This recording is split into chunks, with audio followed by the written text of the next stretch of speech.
Welcome everyone, today we are continuing our live hacking series. If you don't know already, these are videos without much editing where we don't hack real companies, but rather we do ethical hacking exercises on cybersecurity training platforms. Today we are on TryHackMe. We solve challenges live for the first time here, allowing you to see the full logical process and how I would personally approach a hacking challenge without knowing the solution beforehand. Plus, I even show you when I get stuck and use hints because that is part of the process as well and should not be hidden. And spoiler alert, I got stuck today, so stick around to see where. Let's go with this one. I'll join the room and I will start the machine. I have also connected to the THM VPN network right here, and let's go ahead and create our directory for this box while the VM is loading. Okay, and now we wait for our box to start. There is the IP. Let's copy it and try pinging it. We get pings back, so the machine is probably up. We do see that we have to allow it up to 3 minutes to boot. Running a ping means most likely it's running, but I'll just give it another minute to allow maybe a slower service to start. Okay, let's do an nmap scan. We are doing all ports and we are doing an extensive scan. Let's output our results to a file named nmap.txt, and let's copy this IP and paste it here and start our scan. The goal of this scan is to find all running services on the target box, which we can then enumerate one by one and look for vulnerabilities which would lead us in this box. We have our results back and we actually have only one service running. We have an HTTP service on port 85. That's not a usual HTTP port. The HTTP title is oh no, pwn again. So let's go open a browser and check it out. We'll do HTTP. Paste the IP and make sure to specify the port 85. Okay, that's all we see. Let's check the page source. That's all we have, at least on the surface. We have this image as well. Let's see where is it stored. It is straight in the web root. Okay, we have only one service and that's all we see. So I would guess we probably have to do some directory busting here. So let's do gobuster dir-u for URL and let's copy this. Paste it here, W for word list, and let's use user share word lists. Let's start with derp common.txt. This one is a bit smaller. See if anything interesting pops up, and we have app which pops up, which sounds interesting. Okay, we have a button that says jump. Let's check the source. Well, as you can see, clicking the button would alert us, make yourself comfortable and enjoy my place. Let's check it. And there we go. It redirected us to this castle location. Let's look around, and here we have information that it is built with Concrete 5 CMS. So immediately that could be a target. I'll Google it in a moment, but for now let's just look around, see what's here. Over here I saw we had index.html as well. Not sure if that was the main page. It probably was. I guess it's worth checking. Yeah, okay. Well, the next logical step I think would be to just Google this. Okay, we see remote code execution. We have an XPath injection here. Remote code execution here we have on HackerOne. Let's see. Not sure if we have a version on this one. Not here. There we go. We have something that looks like a version here. So this is 9.13. Here, I wonder what's the version. We have a block here, which looks like maybe it can help us, but let me just Google this exact version to see if we have anything online. Oh, here we have something. Up to and including 8.5.2, our exact version, allows unrestricted file upload with dangerous types such as PHP via file manager. Let's check this. And this leads to this report, which, what is it, the one that we had open? Let's check it. Okay, that's a different one. But as far as I can see, we need to log in here. Now, I did not try to log in. I wonder if we have default credentials or something. No, doesn't seem like it is admin at least. So let's see. I wonder if this one is gonna work. Oh, here we need to log in as well. So what would be the credentials? Let's Google Concrete 5 default credentials. Okay, default username is admin. And the password, I'm not sure what it would be. Let's try password, why not?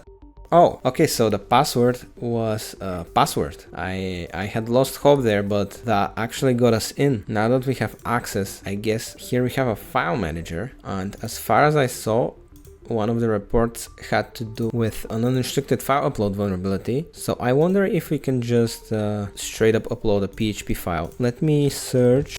I think we had a simple PHP, not sure what it was called. Let me go to user share. Did we have web shells here? Yeah, web shells, PHP, and here we have simple backdoor.php. Okay, let me grab this path.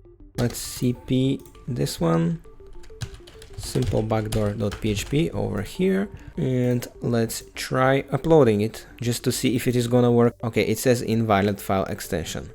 Okay, so it's not gonna be that simple.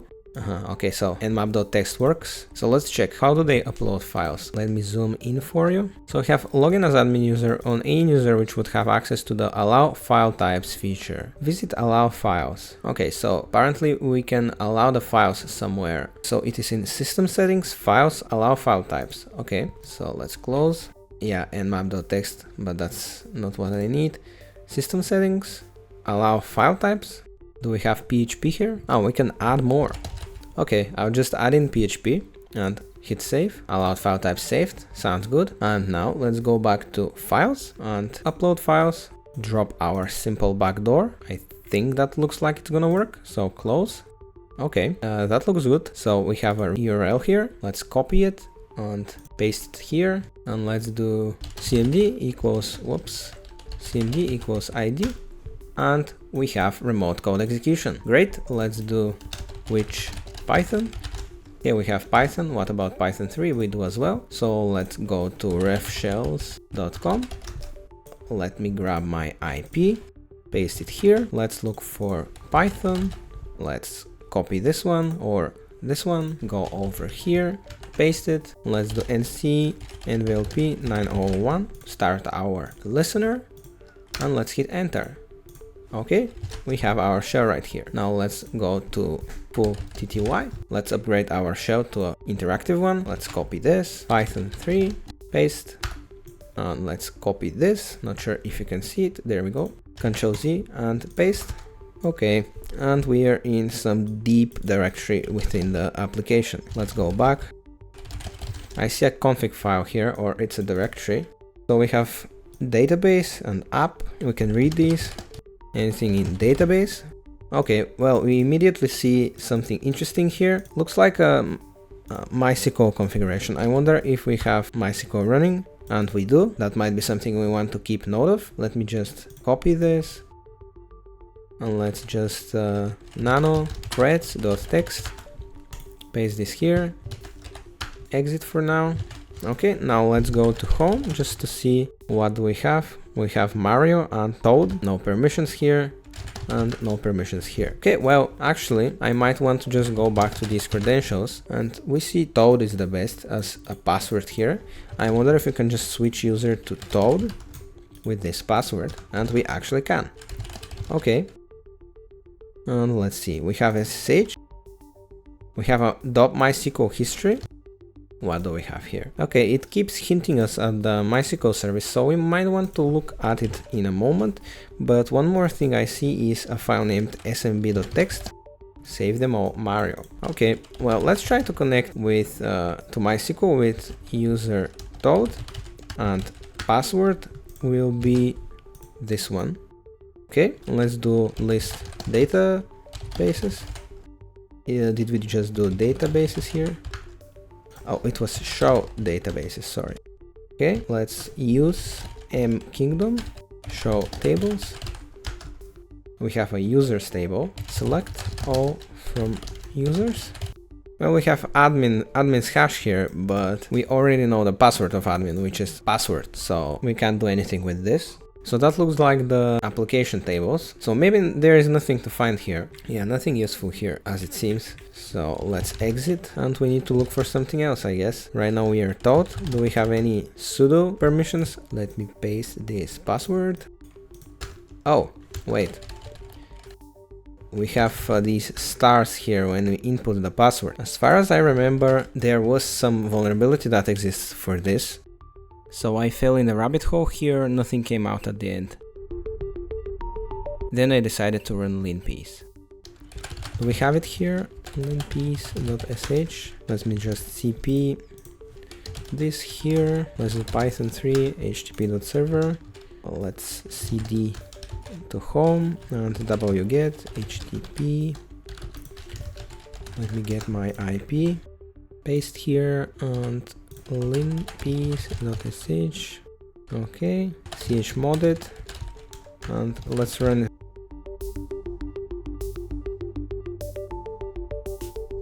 We have var backups here, we might want to check that. I didn't see anything to do with the sudo thing I'm thinking about, so I'll just leave it as an idea to look further into later. But now let's just look for some low-hanging thing. So I saw a directory var backups. Wonder if there's anything in here. We have password.back and shadow.back here, and it's very interesting that user Toad, which is our user, is the group owner of the file. So we can't read it now.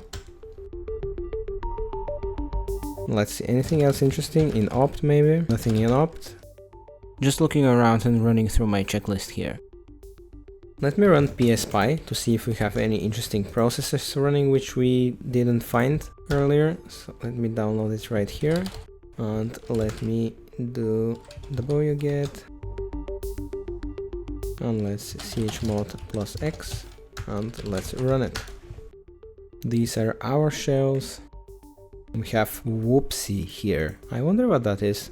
Oh, look at that, we have a root process here actually, and it is logging something up.log. It just did it again. It is running counter.sh. It is actually curling it and it's piping it into bash. Oh, okay. Let's go to where did the app live again? cd var dub html.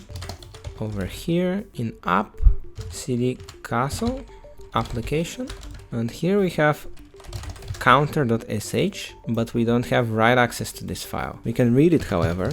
Let's see. Unfortunately, we can't straight up write something into this file. Where is it saving these logs? In varlog up.log. Let's check this one. Let's do cat paste. Unfortunately, I don't see how we can take advantage of this. We don't have any place where we can inject something. There is no wildcards, and we cannot write to counter.sh. Is everything up in directories owned by root? Yeah, it looks like it. I wonder if we can stop this HTTP service and start another one. I will also keep that in mind, but now let's go back to home. I wonder if we can switch to Mario in some way. Can we go? No. I wonder if the password of Mario is similar to the one of Toad. For example, let's check if it is the same. No. What about Mario is the best? No, doesn't look like it. Okay. And more of looking around, running through checklist here. Now I just noticed we have another port running here, 631 on a local host. Let's Google something like, I have no idea what that is honestly. So what is port 631? Internet printing protocol. Wonder if we have any prevesc for this. Common Unix printing system, a CV from 2024 maybe? We have a Hack the Box blog. We have like an exploit maybe?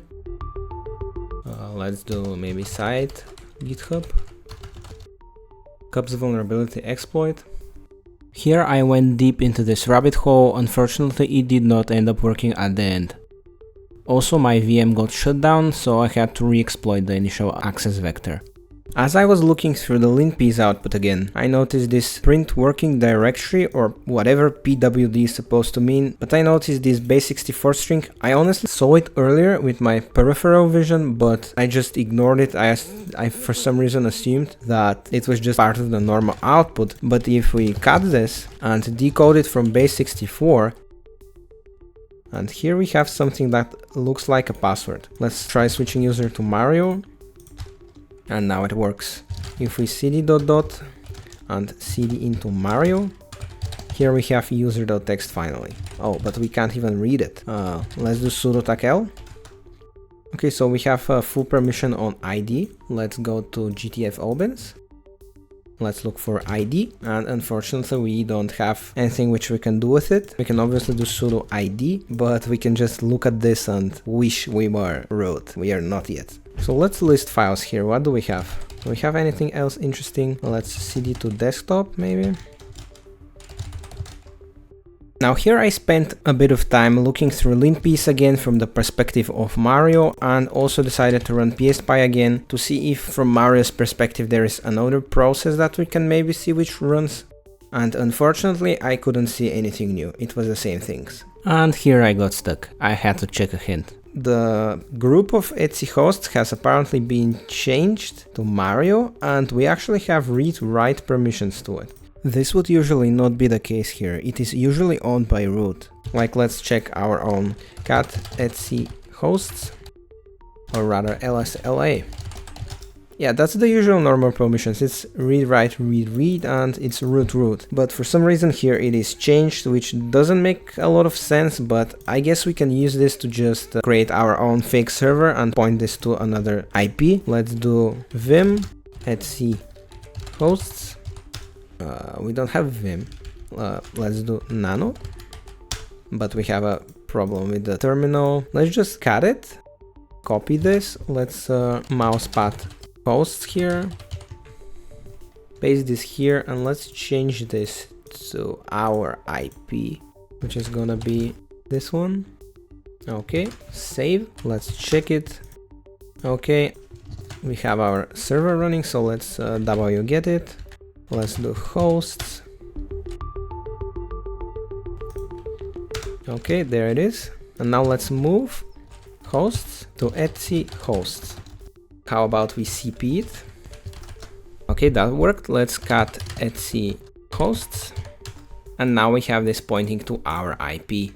So now what we can do is let's make their web server, cd into it, and then do we have our pspy output here.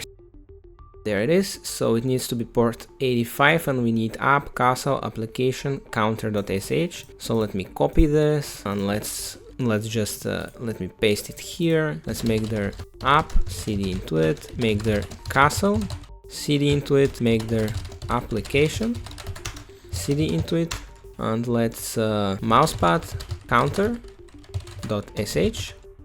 Let's do a shebang.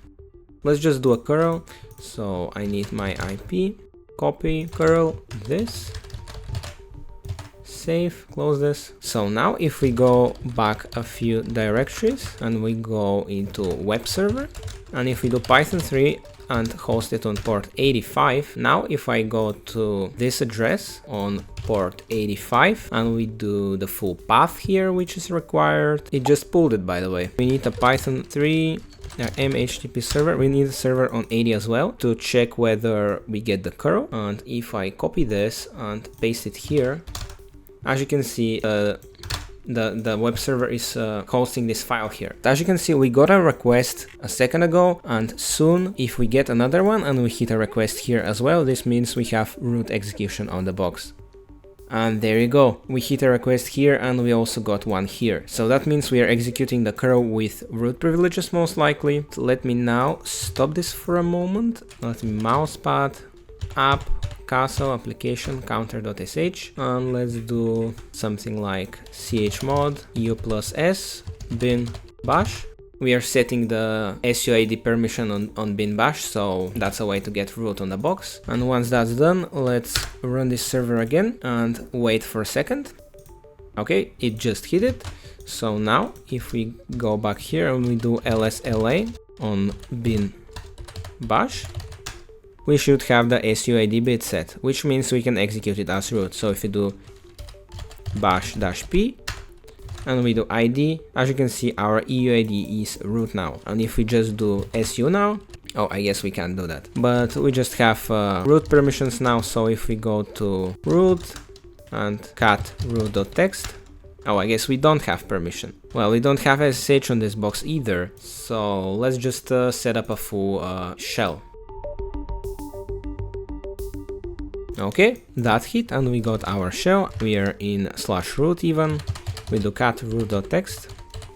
Oh wait, we still don't have permission. lsla. Here I checked if it is locked with chatter, but that was still not it. Well, if we can't read it here, I guess we can Python 3 tag mhttp.server. Let's do 80 and I'll just pull it down from here. here we have it. Let's cut the text here, and here we have access to the flag. You can go get the other flag the same way. Let me know in the comments what is your guess as to why we couldn't read the flag files even as root. But I'll just cut here to make the video shorter. I stand defeated by this challenge today, but I promise to redeem myself next time. I hope this video also serves as an example for you that you're not supposed to solve every box you try. Getting stuck, pushing through frustration, and checking hints if needed is the way to grow in this space. Here is the playlist if you want to watch more of these. See you next time.